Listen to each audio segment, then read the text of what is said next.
Alright,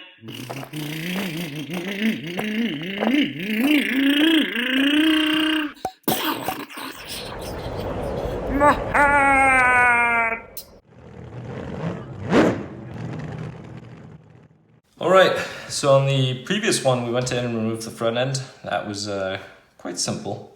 Now we're going to remove the rear end. So for the rear end, we're almost there. Once we removed the 2 screws here, and here on top, remember there was a brace, so this was the brace. This sat there. That's how we remove the screws. So those screws will come out, and then you have these 2 screws right in here.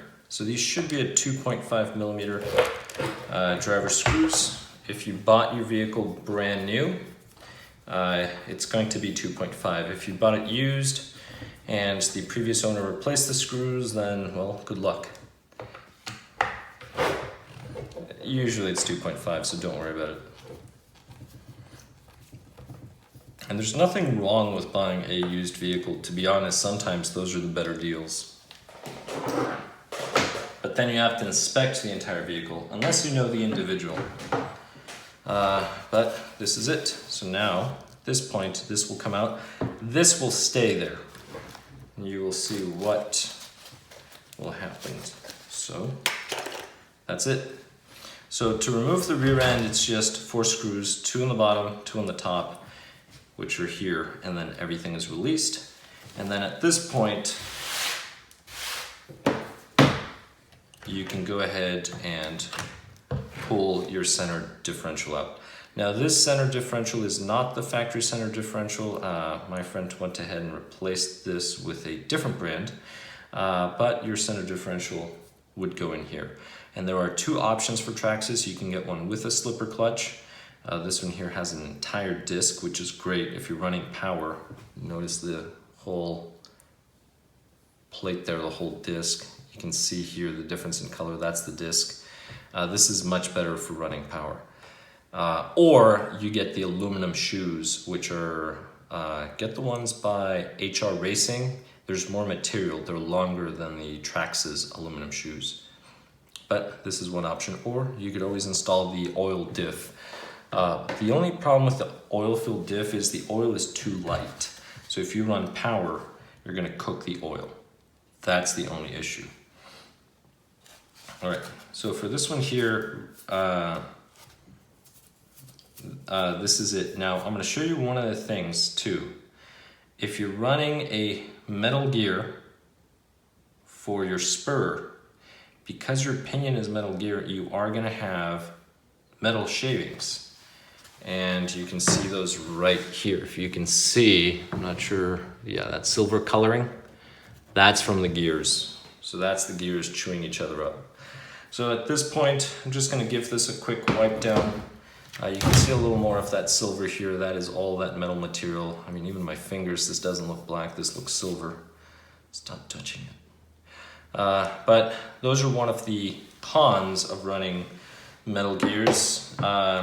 He generally runs 6S, that's why he uses metal gears.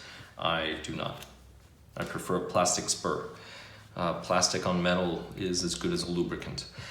Now really quick, on the tub, to remove and replace the Nerf bars, 1, 2, 3, 4 screws, 1, 2, 3, 4. So you have 4 screws on each side. If you have to replace the battery system, it's just 1, 2, front clip, 1, 2, the rear mounting. Again, this one has a PureTech, so you don't have to worry about it. Now we also have this section here. It's rare, but sometimes these do break. You have 1, 2 screws here on the top, and then you have that screw down there, and then in here, let me see, all right, where should be one right here. It's just very dirty. You have that one there, and then this will come out. If you need to replace your bearing, all you would need is you grab a driver.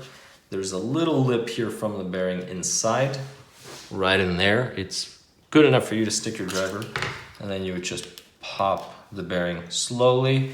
And then I started down here, now moving off to the side, and then I'm going to move off to the other side. and you can see the bearing coming out. So I will remove the bearing. There it is. But that is all there is to removing the rear end of the vehicle. So if you needed to replace this here, I recommend that you do it from the rear of the vehicle. It's easier to remove the rear than to remove the front. And then you can just stick this in through the rear and line it up, and you will see once I reassemble everything. All right, for now, that's it for removing the rear end and freeing up the tub. Thank you so much for watching. What? Oh, my hair! My rod!